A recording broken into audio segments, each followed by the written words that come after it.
Usually when we have David, we kind of squeeze him in, and he's kind of always left with insufficient time. So today, this is David so unplugged and unbridled. Oh wow, are you doing He's the gonna floss? take his time and do whatever he needs to share with us. That'd be awesome. That'd be great if you get the floss first. Before I start, I want to thank you. I was thinking of, to start off by saying, for those that haven't sent the Google review for me, please do so. Maybe I'll just say it just as a reminder, because if we all have 30 just from the group, that's a good start. Yeah. And in fact, I'll tell you, what prompted me was, someone said, what's a Google review like? I go, I don't know. I didn't even know I have them. I got in, I have 2. By accident. Which means you People never read it. acknowledged or thanked those people. Didn't even know. I didn't even know. So I thought before I ask my client, I don't want them to go in and say, you have 2.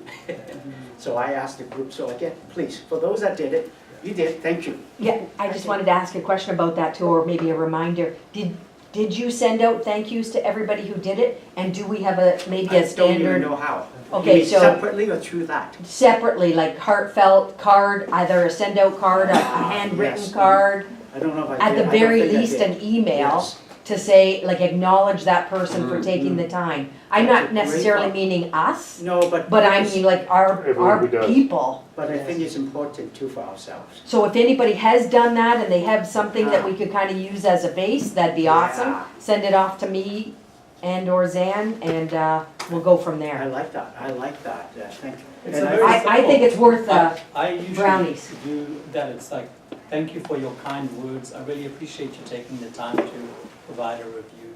Hope to Yeah. speak to you soon. Simple as that. Yeah, Yeah. Thank you for your kind words. Great. Now, Here's a check. today's Yeah. topic, if you want to call it, one of the requests was about all these fluctuation in interest rate. What's going on? What do we do? How can we plan it? Are the rates going up, going down? That was just the director's idea. Is that something that of an interest? You know, because knowing what's going on may dictate how we tell our clients. Now, if you don't mind, I want to talk about that a bit, and I want to share with you more so what do we do with the information? Because talk is cheap. We all know that. Okay? So I want to begin, I'm sorry, you can't see that very well. I want to begin by showing you interest rate. By the way, iPads are great, just in case some of you are wondering. The iPad is talking to my MacBook, who's wirelessly through the monitor, and the advantage of an iPad is you can shrink, you can reduce the show the off. picture to show what it is. So we see the interest rate being very stable for a long time, right? We see it just, nothing changes for a long time, and then the last little while, we see this. And that sometimes is a concern, because what does that really mean? Are the rate continue going to rise? Now, keep in mind this. In fact, the first question we should ask is, why did the rate stay so low? Rate historically is up here. So we have to look at things always from 2 perspectives. The reason the rate dropped is because September 11, disasters, worldwide proportion.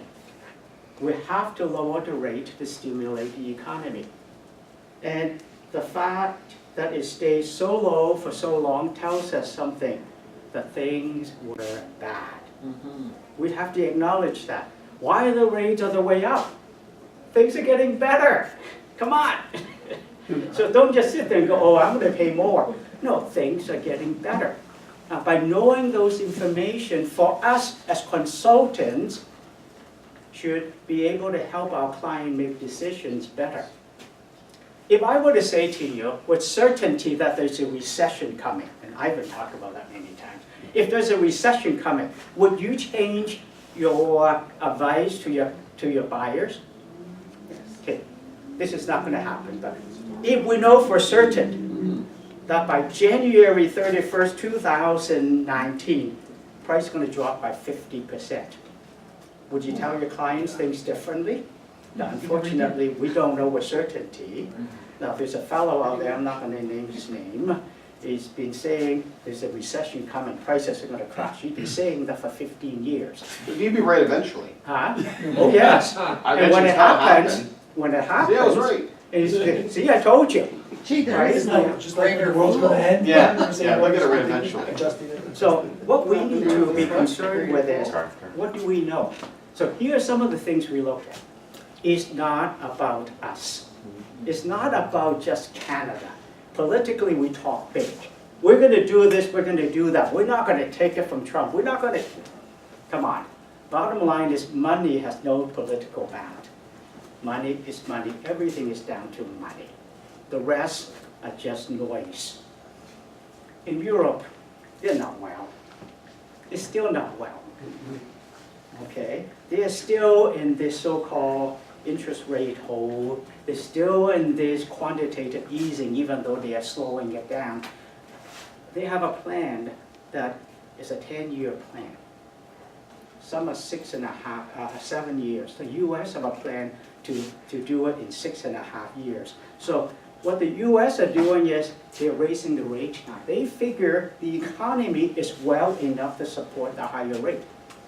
And by the way, rate, you have to understand, is so low that people are not making money. The problem with low interest rate is this. What is an increase? Let me change the subject so little. If your rate right now is 2%, let's test your math out, and it gone to 3%. Could you How change much- can you change the color, because Oh. the green doesn't show? Sure can. How Make about it red. red? Pink? That's better. I don't have a red on there. 50%. If we go increase, from yeah. 3% to 3%, how much of an increase is it? 50%. 32. Somebody knows math, right? 50%. I was thinking someone answer 1%. The media will answer 1%. It's only up 50% increase, that's huge. Yeah. Meaning, if your monthly payment is $2,000 a month of interest payment, it will go to $3,000. Now, of course, then we have another issue. It's not just the interest rate, it's affordability. And we all overspend. That's a Canadian issue. Okay? Now, the US Fed, this guy, I like this guy, Bolo. He said, yeah, we still have 3 rounds of interest rate coming up. Maybe 2, depending on how you look at it. So expect that, but that 3 round is going to cause problems.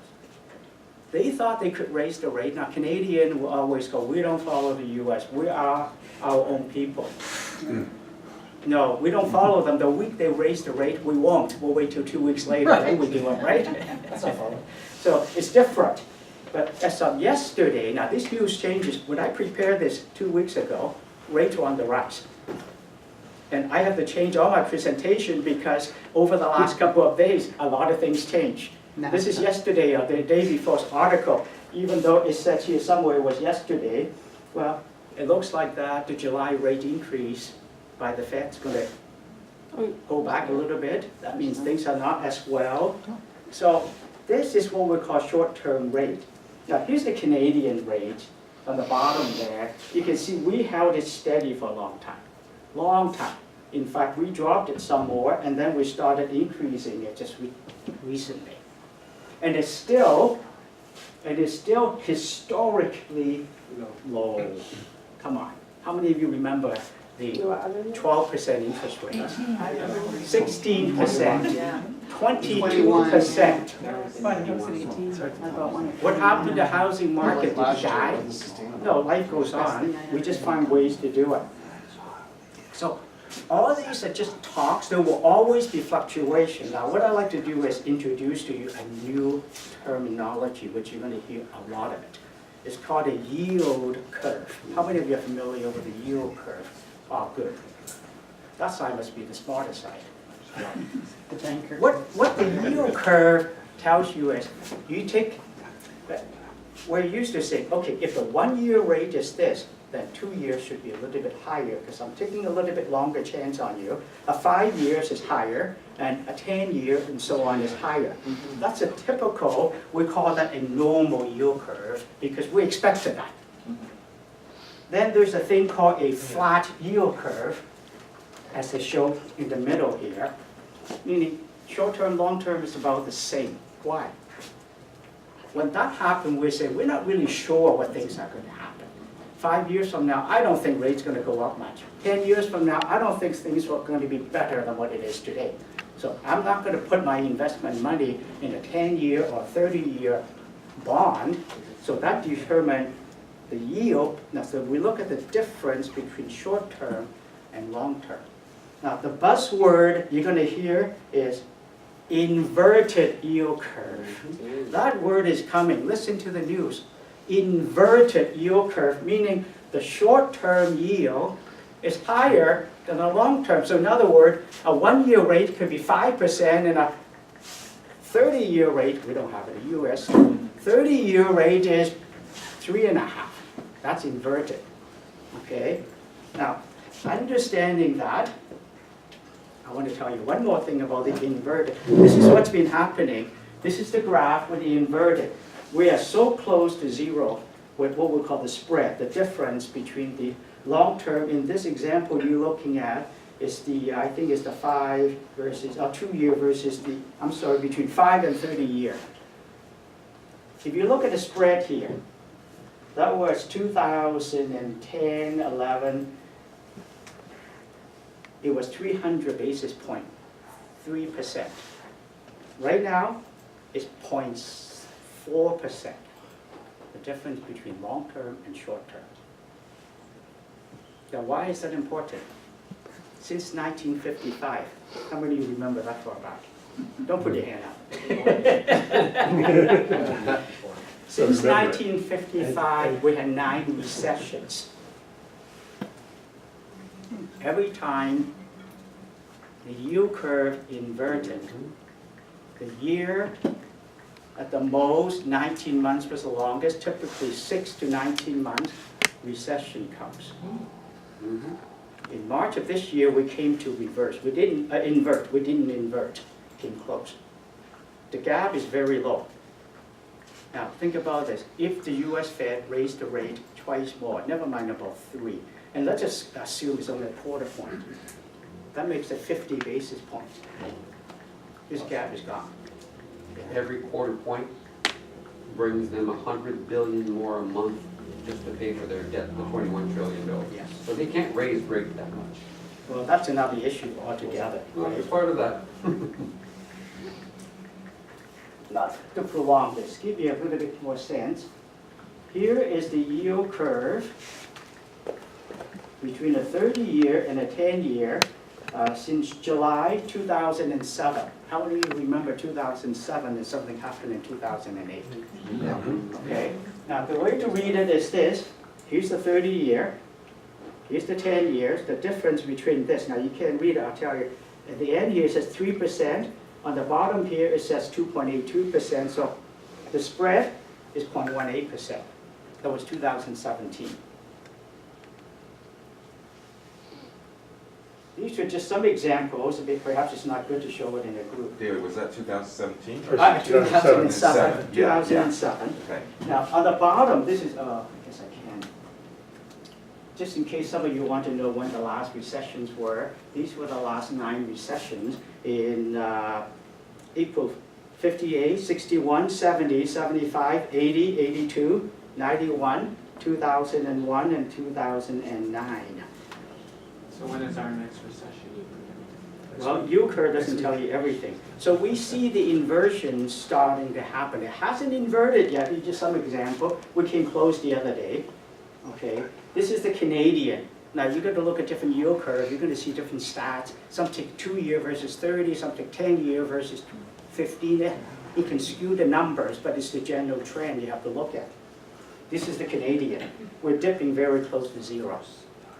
Okay, now what I like to do, I want you to hear what the US guy have to say. Bear with me for just 1 second.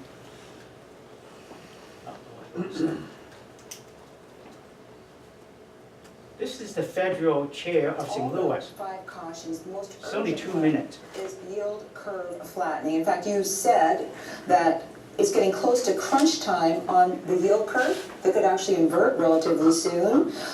What's driving it? Why is this happening? Well, if the Fed goes up 3 times for the rest of this year, that's That was 75 back in basis May points, and 18th. you have to ask yourself, is the 10-year really going to go up that much over that kind of time frame? If it doesn't, we're going to have an inverted yield curve later this year or early in 2019.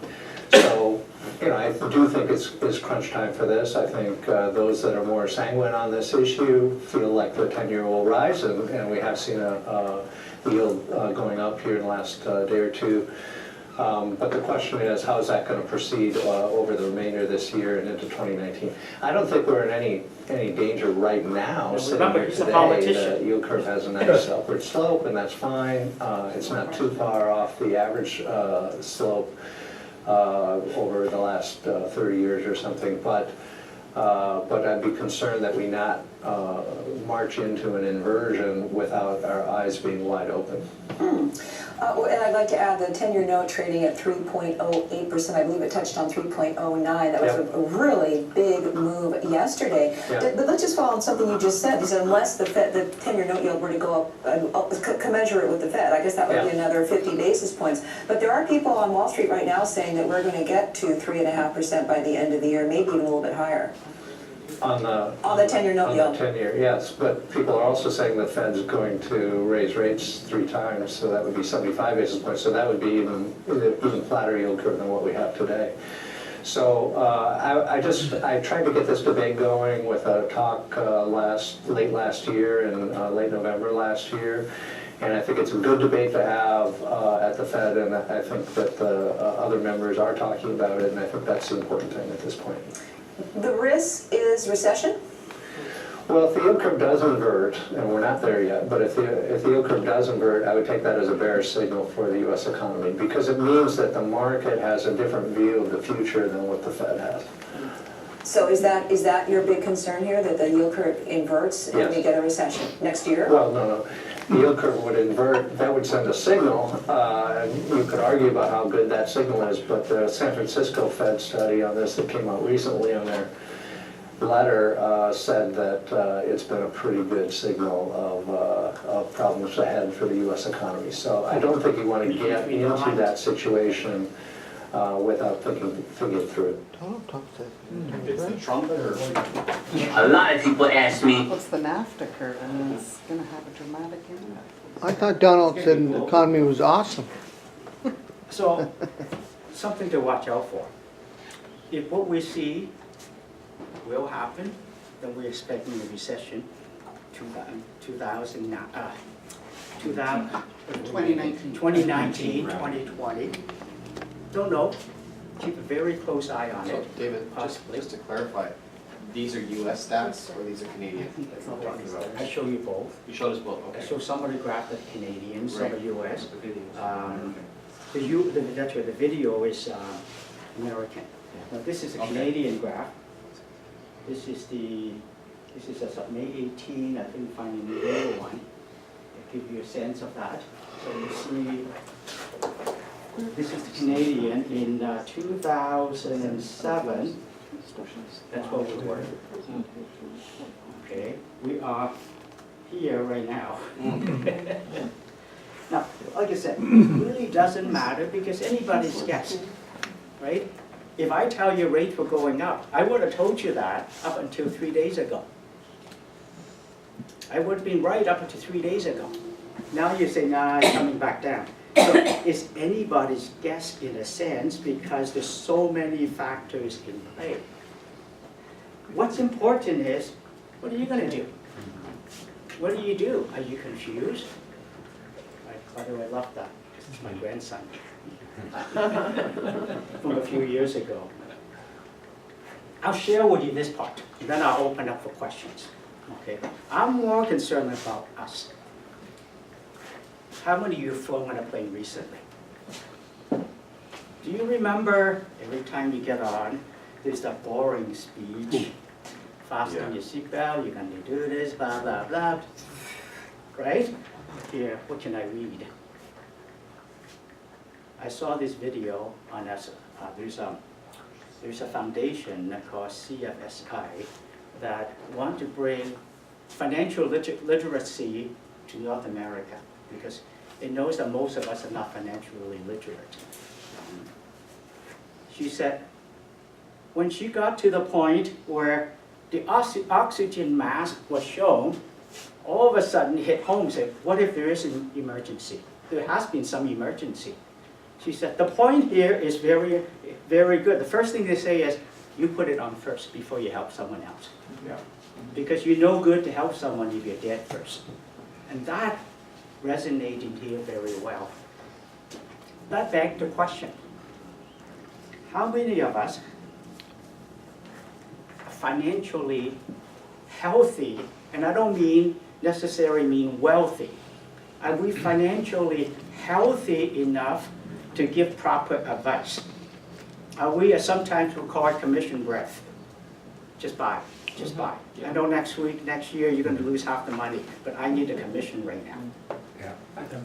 This here has a survey, and by the way, if you're interested, I'll send you one, because I want to see how close their stats to mine. I put it online. Only 8 questions, if you would like to. You're welcome to use it for your clients.